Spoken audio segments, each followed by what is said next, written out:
ಮನುಷ್ಯರೆಂಬ ಪ್ರಾಣಿಯೇ ಈ ಪ್ರಪಂಚವನ್ನು ಆಳ್ತಿರ್ಬೇಕಾದ್ರೆ ಈ ಮೂಕ ಪ್ರಾಣಿಯ ವೇದನೆಯನ್ನು ಕೇಳೋರು ಯಾರಿದ್ದಾರೆ ಅಲ್ವಾ?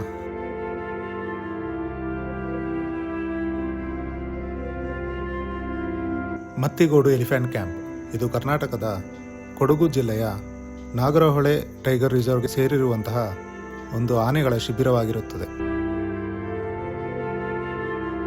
ಈ ಒಂದು ಎಲಿಫೆಂಟ್ ಕ್ಯಾಂಪ್ ಏನಿದೆ ಇದು ಬಹಳಷ್ಟು ವರ್ಷಗಳಿಂದನೂ ಇದೆ. ಆದರೆ ಇಲ್ಲಿ ಪ್ರವಾಸಿಗರಿಗೆ ಓಪನ್ ಮಾಡಿರೋದು ಮಾತ್ರ ರೀಸೆಂಟ್ ಅಂದರೆ ಒಂದು 2 ವರ್ಷ ಆಗಿರ್ಬೋದು ನನ್ನ ಪ್ರಕಾರ.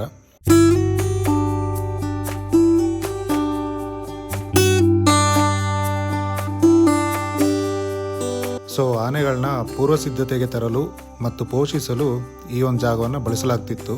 ಅದ್ರ ಜೊತೆಗೆ ಇವಾಗ ಪ್ರವಾಸಿಗರಿಗೂ ಕೂಡ ಈ ಒಂದು ಆನೆಗಳನ್ನ ನೋಡುವಂಥ ಅವಕಾಶ ಫಾರೆಸ್ಟ್ ಡಿಪಾರ್ಟ್ಮೆಂಟ್ ಅವ್ರು ಮಾಡಿಕೊಟ್ಟಿದ್ದಾರೆ.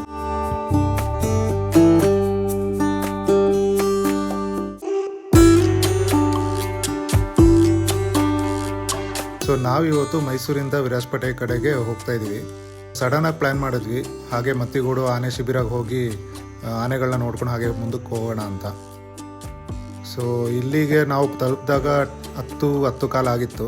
ಸೊ 10:30ಗೆ ಕ್ಲೋಸ್ ಮಾಡ್ತಾರೆ. ಸೊ ಇಲ್ಲಿ ಟೈಮಿಂಗ್ಸ್ ಹೇಳಬೇಕು ಅಂದರೆ ಬೆಳಿಗ್ಗೆ 9ರಿಂದ 10:30, ಹಾಗೆ ಸಂಜೆ ಒಂದು 4 ಗಂಟೆಯಿಂದ 5:30 ತನಕ ಓಪನ್ ಇರುತ್ತೆ. ಸೊ ಆ ಒಂದು ಟೈಮ್ ಡ್ಯೂರೇಷನಲ್ಲೇ ಬಂದು ಈ ಆನೆಗಳನ್ನೆಲ್ಲ ನೋಡ್ಕೊಂಡು ಹೋಗ್ಬೋದು.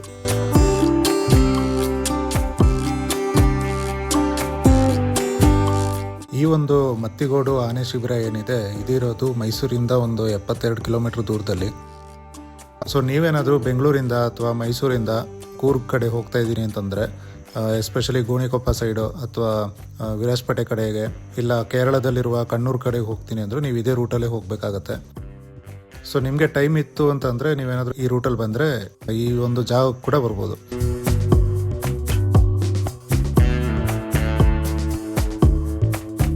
ಮತ್ತು ಇಲ್ಲಿ ಟಿಕೆಟ್ ಇರುತ್ತೆ. ಅಡಲ್ಟ್ಸ್ಗೆ 100 ರೂಪೀಸ್ ಇರುತ್ತೆ, ಹಾಗೆ ಮಕ್ಕಳಿಗೆ 50 ರೂಪೀಸ್ ಇರುತ್ತೆ.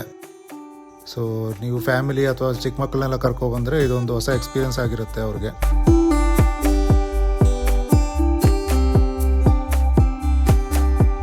ಸೊ ಇದೇ ರೀತಿ ಆನೆ ಶಿಬಿರ ಬೇರೆ ಕಡೆನೂ ಇದೆ. ನಾವು ಲಾಸ್ಟ್ ಟೈಮ್ ಮಧುಮಲೆಗೆ ಹೋದಾಗ ಅಲ್ಲೂ ಇತ್ತು, ಮತ್ತು ದುಬಾರೆನಲ್ಲಿದೆ, ಸಕ್ಕರೆ ಬೇಲು ಅಂತ ಒಂದು ಜಾಗ ಇದೆ, ಶಿವಮೊಗ್ಗ ಸೈಡ್ ಅಲ್ಲೂ ಇದೆ.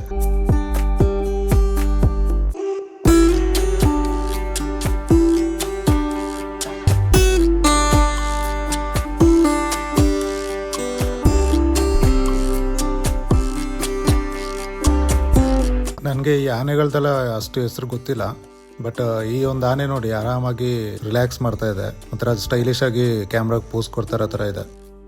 ಅದ್ರ ಜೊತೆಗೆ ಇಲ್ಲಿ ಒಂದು 2 ಆನೆ ಮರಿಗಳು ಕೂಡ ನೋಡ್ಬೋದು ನೀವು. ನಾವು ಬಂದಿದ್ದಾಗ ಇಲ್ಲೊಂದು 4-5 ಆನೆಯನ್ನು ನೋಡಿದ್ವಿ ಅಷ್ಟೇ, ತುಂಬ ಆನೆಗಳೇನಿರಲಿಲ್ಲ. ನನ್ನ ಸಜೆಷನ್ ಏನಂದರೆ ನೀವು ಇಲ್ಲಿ ಬರಬೇಕಾದ್ರೆ ಅಟ್ಲೀಸ್ಟ್ ಒಂದು 9 ಗಂಟೆ ಅಷ್ಟರಲ್ಲಿ ಬಂದರೆ ಇಲ್ಲಿರೋ ಆನೆಗಳನ್ನೆಲ್ಲ ನೋಡ್ಬೋದು. ಇಲ್ಲಾಂದರೆ ಇವರು ಮಾವುತರು ಏನಿರ್ತಾರೆ, ಸೊ ಆನೆಗಳನ್ನೆಲ್ಲ ಕರ್ಕೊಂಡು ಹೊರಟೋಗ್ಬಿಡ್ತಾರೆ ಫಾರೆಸ್ಟ್ಗೆ.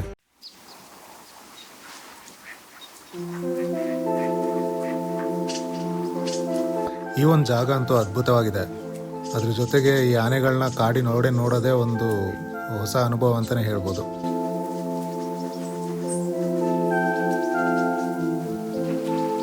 ಸೊ ಹುಣಸೂರಿಂದ ಒಂದು 20 ಕಿಲೋಮೀಟರ್ ಡಿಸ್ಟೆನ್ಸಲ್ಲಿ ಈ ಜಾಗ ಇರೋದು. ಸೊ ಇಲ್ಲಿಂದ ನಿಮಗೆ ಆ್ಯಕ್ಚುಲಿ ಕೊಡಗು ಸ್ಟಾರ್ಟ್ ಆಗುತ್ತೆ.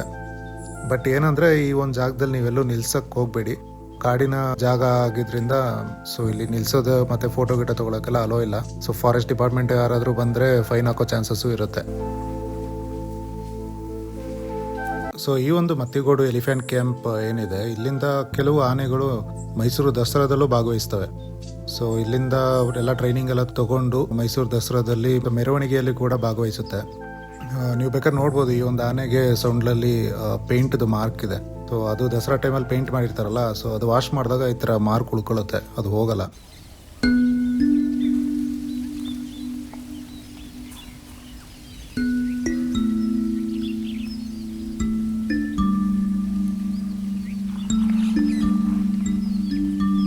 ಸೊ ಇಲ್ಲೊಂದು ಆನೆ ನೋಡ್ಬೋದು, ಒಂದು ವಯಸ್ಸಾಗಿರೋ ಆನೆ ಇದೆ. ಸೊ ಇಲ್ಲಿ ಫಾರೆಸ್ಟ್ ಸಿಬ್ಬಂದಿನ ಒಬ್ಬರನ್ನ ಕೇಳಿದೆ ಎಷ್ಟಾಗಿದೆ, ಇದಕ್ಕೆ ಏಜ್ ಎಷ್ಟಾಗಿದೆ ಅಂತ. ಸೊ ಅವ್ರು ಹೇಳಿದ್ರು ಇದಕ್ಕೊಂದು 52ರಿಂದ 56 ಏನೋ ಆಗಿದೆ ಅಂತ ಹೇಳಿದ್ರು. ತುಂಬಾ ಏಜ್ ಆಗಿರೋವಂಥ ಆನೆ ಇದು. ಅದ್ರ ಜೊತೆಗೆ ನೋಡಿ, ಇದು ಬರೀ ಒಂದೇ ಒಂದು ದಂತ ಇದೆ, ಇನ್ನೊಂದು ದಂತ ಆಲ್ರೆಡಿ ಕಟ್ಟಾಗ್ಬಿಟ್ಟಿದೆ.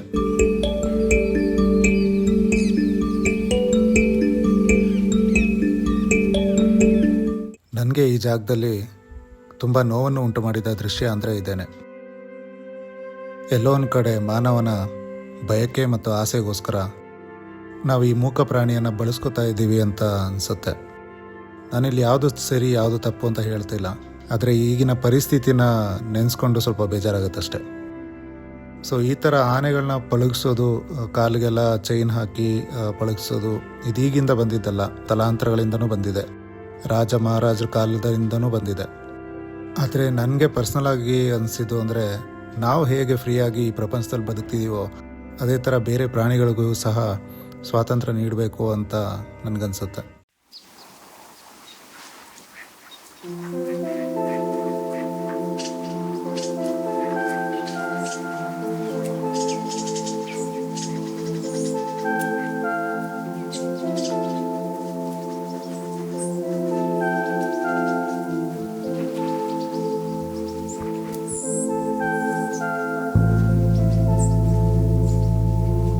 ಸೊ ನಿಮಗೆಲ್ಲ ಈ ವಿಡಿಯೋ ಇಷ್ಟ ಆಗಿದೆ ಅಂತ ಅನ್ಕೋತೀನಿ. ಸೊ ಇಷ್ಟ ಆಗಿದ್ರೆ ಹಾಗೆ ಒಂದು ಲೈಕ್ ಕೊಡಿ, ಹಾಗೆ ಚಾನಲ್ಗೆ ಸಬ್ಸ್ಕ್ರೈಬ್ ಮಾಡಿಲ್ಲ ಅಂದರೆ ಸಬ್ಸ್ಕ್ರೈಬ್ ಮಾಡ್ಕೊಳ್ಳಿ, ಹಾಗೆ ವಿಡಿಯೋನ ನಿಮ್ಮ ಫ್ರೆಂಡ್ಸ್ ಮತ್ತು ಫ್ಯಾಮಿಲಿ ಜೊತೆ ಕೂಡ ಶೇರ್ ಮಾಡ್ಕೊಳ್ಳಿ. ಇಲ್ಲಿಂದ ನೆಕ್ಸ್ಟು ನನ್ನ ಜರ್ನಿ ವಿರಾಜಪೇಟೆ ಕಡೆಗಾಗಿರುತ್ತೆ. ಸೊ ಮೇ ಬಿ ನೆಕ್ಸ್ಟ್ ವೀಡಿಯೋದಲ್ಲಿ ನಾನು ಮೈಸೂರು ಟು ವಿರಾಜಪೇಟೆ ಏನು ರೋಡ್ ಟ್ರಿಪ್ ಮಾಡಿದ್ದೀನಿ, ಸೊ ಆ ವಿಡಿಯೋನ ಹಾಕ್ತೀನಿ. ಸೊ ಅಲ್ಲಿವರೆಗೂ ವೆಯ್ಟ್ ಮಾಡ್ತೀರಿ, ಆದಷ್ಟು ಬೇಗ ಸಿಗ್ತೀನಿ ಅಂತ ಹೇಳ್ತಾ ಎಲ್ರಿಗೂ ಟಾಟಾ, ಬಾಯ್ ಬಾಯ್.